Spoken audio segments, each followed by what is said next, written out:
천국의 문에 베드로가 서 있었습니다. 거기 두 개의 큰 표지판이 있었답니다. 첫 번째 표지판에는 아내가 하라는 대로 따른 남자들이 써 있었습니다.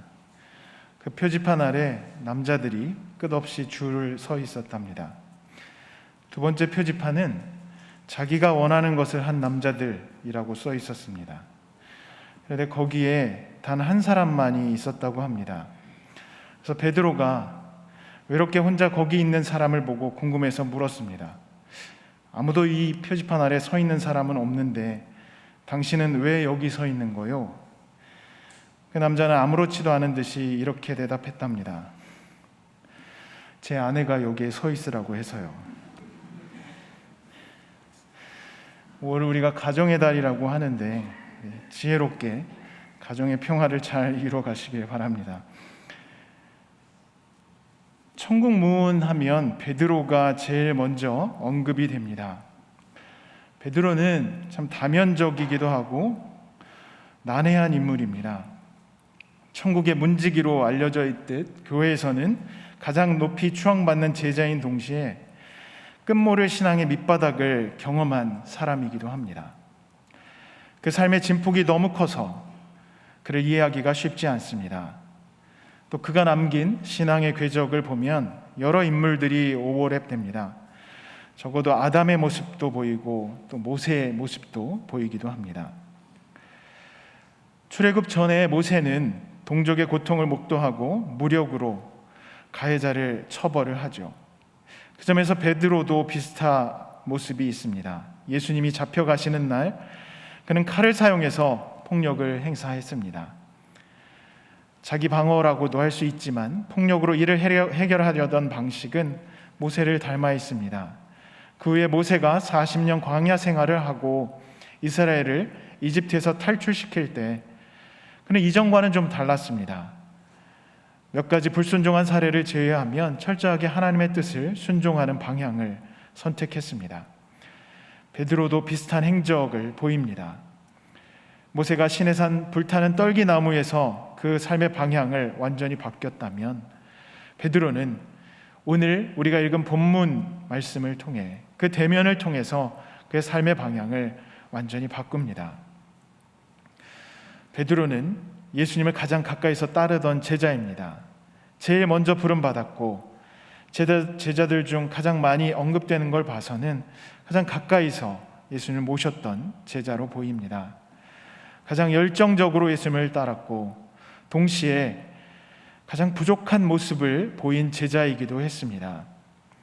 예수님을 위해 초막을 짓겠다고 열정을 보였지만 또한 예수님께 사탄아 물러가라는 질책을 받기도 했습니다. 그리고 예수님의 십자가 처형 직전에 3번을 부인하면서 닭 울음소리에 자신의 전 존재가 무너지는 경험을 하기도 했습니다. 예수님의 십자가 처형에 슬퍼하고 빈 무덤에 의하여 했지만 그는 자신의 삶을 완전히 회복하지는 못하고 있었습니다. 오늘 본문을 보면 그는 인생의 나락, 절망의 심연, 삶의 무의미 가운데 있었던 것 같습니다. 베드로는 본문에서 디베랴 바다에서 고기를 잡는 어부로 등장합니다. 디베랴 바다는 티베리우스 황제에게 바친 호수 이름입니다. 이스라엘 사람에게는 갈릴리 호수가 더 익숙하고 신앙적으로도 올바른 명칭입니다. 하나님이 주신 호수를 로마 황제에게 바친다는 것은 신실한 이스라엘인들에게는 이해하기 어려운 일이기 때문입니다. 근데 그 현실에 베드로가 있습니다. 예수 그리스도께서 이 땅에 오셔서 사람을 치유하시고 황제가 아니라 하나님이 예배의 대상이고 또 황제가 아니라 하나님이 이 삶과 우주의 주임을 보여주셨습니다. 그러나 십자가 처형 이후 빈무덤을 경험했음에도 베드로가 다시 자리한 곳은 이 디베랴 바다, 하나님보다는 황제가 더 가까이 있고 신앙보다는 권력이 더 강력하게 작동하는 그 자리입니다. 3년간 열심히 예수님을 쫓아다녔지만 다시 돌아온 곳은 하나님이 뒷전인 디베랴 호수입니다. 그리고 그곳에서 베드로는 고기를 잡겠다고 나섭니다. 잘 아시듯이 고기 잡는 일은 그가 예수님을 따르기 전 했던 직업입니다. 예수님과 함께 하나님 나라의 선포와 사역을 했던 시간, 그 기억을 뚝 떼서 삭제한다면 베드로는 이전의 삶과 큰 차이 없이 일하는 어부의 삶을 살고 있는 겁니다. 그러나 그가 지금 고기를 잡으러 나가는 것은 이전과는 너무도 달랐을 것 같습니다. 적어도 그의 마음은 달랐을 겁니다. 최소한 베드로는 정서적으로 과부하 상태에 있었을 거라 생각됩니다. 예수님의 십자가 처형을 상상하지 못했습니다. 아니, 그의 생각에서 지웠죠. 그걸 받아들일 수 없었기 때문입니다. 그래서 예수님한테 혼나기도 했죠. 그런데 그 예수님 십자가 처형을 목도했습니다. 두려워서 가까이서 볼 수 없을 정도였습니다. 요즘 우리가 쉽게 말하는 소위 트라우마에 시달렸을 겁니다. 너무나도 그에게는 큰 충격이었습니다. 제자들과 함께 베드로는 온 마음과 뜻과 열정을 다해 예수 그리스도를 따랐고 그분을 위해 모든 것을 포기했었습니다. 그런데 십자가에서 그들은 예수님을 잃었습니다. 그들이 맞닥뜨린 공허감이 어땠을까요? 전 존재를 바쳐서 따랐던 예수 그리스도를 잃었던 그들의 공허감, 그걸 이해하기는 참 어렵습니다. 죽을 힘, 살 힘 모두 쏟아부으며 예수 그리스도를 따랐는데 그들이 마지막에 도달한 곳이 막다른 골목임을 느꼈을 때 얼마나 힘들었을까요? 그 후 그들은 지금까지 예수님께 받은 말씀과 은혜와 기적과 사랑, 이 모든 것을 다 비워야 했을 겁니다. 그렇지 않으면 그 공허를 그들이 감당할 수 없었을 겁니다. 예수님께서 물들여 놓은 그런 영적인 색깔들을 다 빼지 않으면 아마 지탱하기 어려웠을 겁니다. 영적으로 탈진하고 정신적으로 곤핍하고 또 관계적으로 단절을 그 사회에서 경험하고 있었을 겁니다. 그걸 이겨내긴 참 어렵죠. 그리고 그 중심에 베드로가 있습니다. 그가 그 영적 공감 가운데 뭐라도 할 수 있는 일은 자신이 몸에 익혀온, 기억하고 있는 고기 잡는 일이었습니다. 그의 몸은 비록 배 위에서 안전하게 자리 잡고 있지만 아마 그의 마음과 영혼은 그 갈릴리 바닷속 깊은 곳에, 그 깊이를 알 수 없는 나락 속에 혹은 무력감과 무의미와 대면하고 있었을 겁니다. 베드로를 우리가 쉽게 비난하긴 하지만 베드로만큼 그 절대적인 하나님을 경험하고 잃었기 때문에 절대적인 나락에 처해 본 사람은 없을 겁니다. 그 절대적 공고의 상황에서 베드로는 자신의 일상을 지속합니다. 마음에는 큰 구멍이 있습니다. 그러나 그걸 막을 수 있는 건 아무것도 없습니다. 다만 일상을 지속하면서 잊으려고 하죠. 그런데 뜻대로 되지 않습니다. 이전에 처음 주님을 만난 때처럼 고기가 잡히지 않습니다. 밤이 새도록 그물질을 합니다. 근데 물고기들도 이미 3년간 물고기질을 하지 않은 제자들과 베드로의 상황을 아는지 그물에 걸려들지 않습니다. 예수님께서 다시 그들에게 나타나실 때까지 그들은 계속 헛그물질을 하고 그 헛헛함을 아무것으로도 채우지 못합니다. 그때 동틀 무렵에 예수님께서 바닷가 쪽으로 그들에게 나타나셨습니다. 제자들은 예수님을 알아보지 못합니다. 이미 생존을 위해서 예수님을 마음과 생각에서 지웠기 때문이겠죠. 제자들은 예수님을 인지할 그런 센서를 상실한 상태입니다. 그때 오늘 본문에서 우리가 읽을 수 있듯이 예수님이 묻습니다. 얘들아, 뭘 좀 잡았느냐? 이 질문을 듣고도 예수님임을 알아채지 못한 걸 봐서는 당시 흔히 쓰던 말투였던 것 같습니다. 제자들은 지나가는 사람이겠거니 하면서 대답을 하죠. 못 잡았습니다. 밤새 수고한 제자들이 아마도 퉁명스럽게 대답을 했을 것 같습니다. 그럼 그들에게 예수님은 고기 잡을 자리를 알려주시고 제자들은 그물을 끌어올릴 수가 없을 정도로 많은 고기를 잡았습니다. 상징적으로 제자들은 계속 공허에 그물질을 하고 있었고 그 악순환에서 헤어나오지 못하고 있었습니다. 그러나 예수님의 말씀이 그들을 그 끝없는 나락에서 건져 주신 게 되는 거죠. 그리고 나서 예수님께서 사랑하시는 제자가 말을 합니다. 저분이 주님이시다. 제자들에게 예수님이 출현했음을 다시 일깨워 줍니다. 기억 저편으로 밀어넣었던 예수님, 아니 기억 밖으로 몰아냈던 예수님이 다시 그들의 눈앞에 서 계십니다. 베드로는 그 말을 듣자마자 물로 뛰어들죠. 벗었던 몸으로 일하던 베드로는 겉옷을 두르고 다이빙을 합니다. 그 장면이 어색하긴 합니다. 헤엄쳐서 예수님께로 가는데 왜 옷을 찾아 입고 뛰어들었을까요? 여러 가지 해석이 가능하지만 아마도 아담의 모습이 베드로에게서 발견될 수 있을 것 같습니다. 하나님 앞에서 두려워서 몸을 가렸던 아담처럼 베드로도 마찬가지로 예수님께로 가기는 하지만 예수님을 만난다는 기쁨만큼이나 부끄러움과 두려움이 공존했을 겁니다. 예수님 앞에서 도망했던 기억, 예수님을 끝까지 지키지 못한 순간이 너무도 선명하고 더 마음 아프게 남아 있었을 거기 때문입니다. 그러나 어쨌든 베드로는 그 부끄러움과 두려움을 뒤로하고 물에 뛰어듭니다. 그리고 예수님께로 향합니다. 배가 한 90m 정도 호숫가에서 떨어져 있었다고 나옵니다. 90m를 헤엄쳐 베드로는 예수님께로 왔습니다. 거기에서 베드로와 예수님은 우리가 잘 아는 세 번의 질문과 대답을 갖습니다. 예수님은 베드로에게 묻습니다. 내가 이 사람들보다 나를 더 사랑하느냐?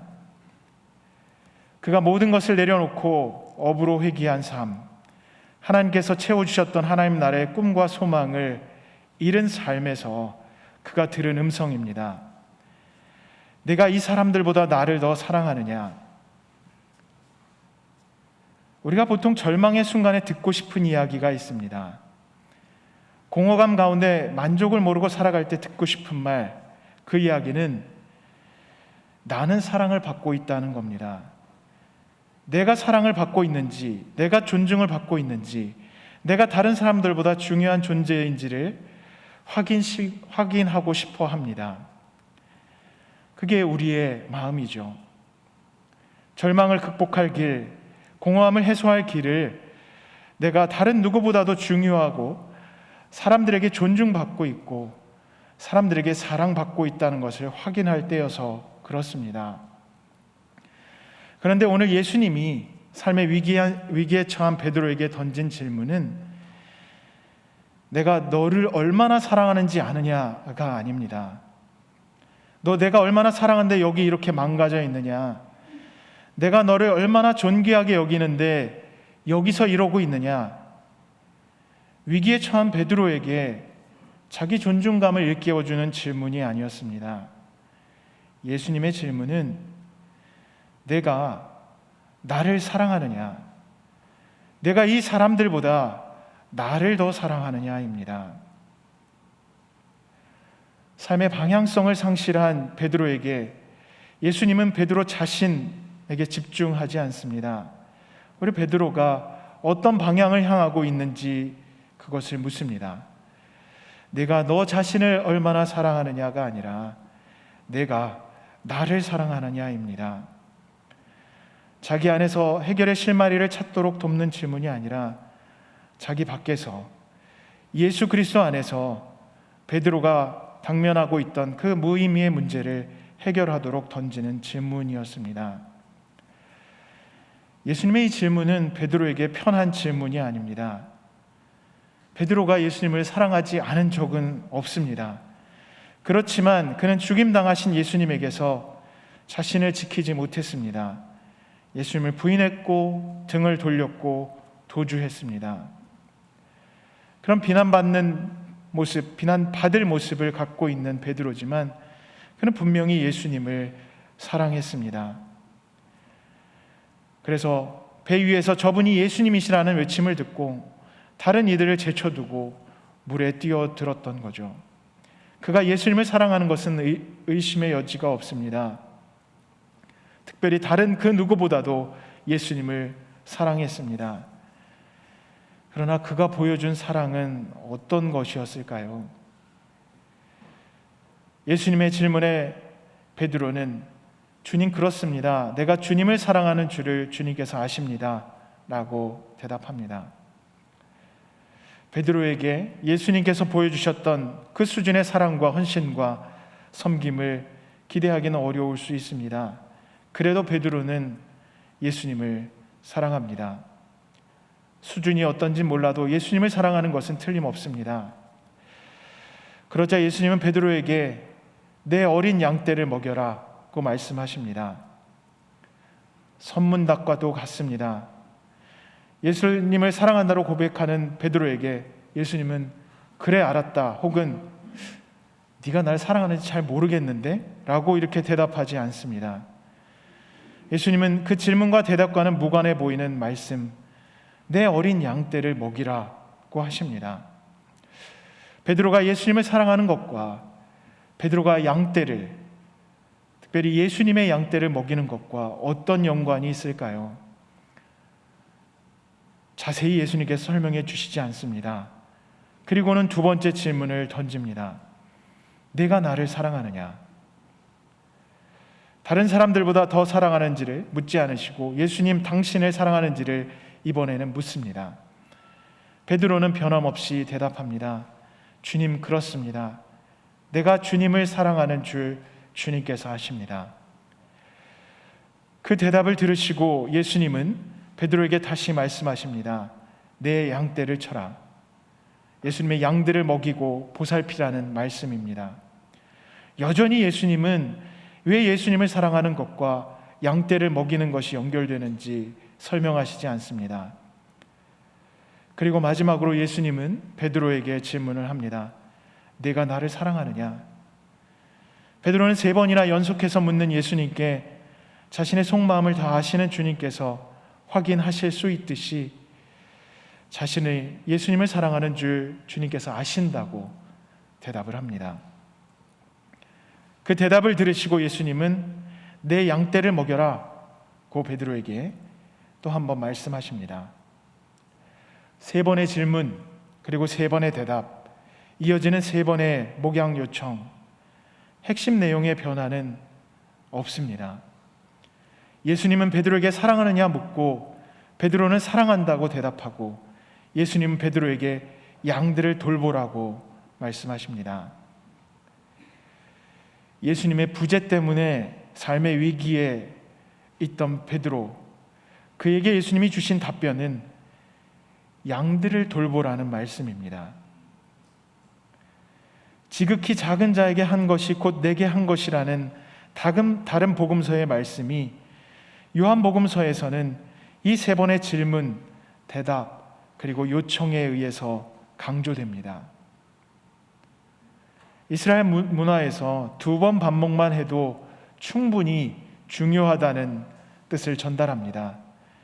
그러나 3번이나 반복된 것은 그보다도 더 중요하다는 것을 말씀합니다. 다시 말해서 예수님을 사랑하는 것은 예수님의 양을 먹이는 일입니다. 삶의 위기에 공허감이 우리를 찾아올 때, 혹은 우리 삶을 뒤흔들 때 우리는 우리 자신에게 집중하기 쉽습니다. 내 존재감을 찾기 위해서 애를 씁니다.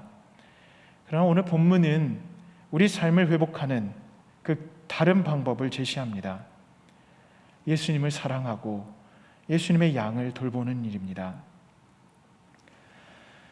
유대인 철학자 레비나스는 무신론에 대해서 이렇게 말을 했습니다. 무신론은 신이 없다는 주장이 아니다. 무신론은 다른 사람에 대한 배려 없이 자기 자신에게만, 자신의 삶에만 관심하는 태도이다. 내 안으로 침잠할 때 우리가 대면하는 것은 하나님 없는 현실입니다. 거기에 생명의 길, 부활의 길은 없습니다. 하나님을 믿는 우리는 나한테로 수렴되는 삶을 넘어서기로 다짐한 그런 사람들입니다. 베드로와 제자들이 겪은 삶의 위기에 그들은, 그리고 우리는 부활하신 주님이 나를 사랑하느냐고 묻는 질문을 대면합니다. 그리고 주님을 사랑합니다고 고백하는 대답이 우리를 구원의 길로 인도합니다.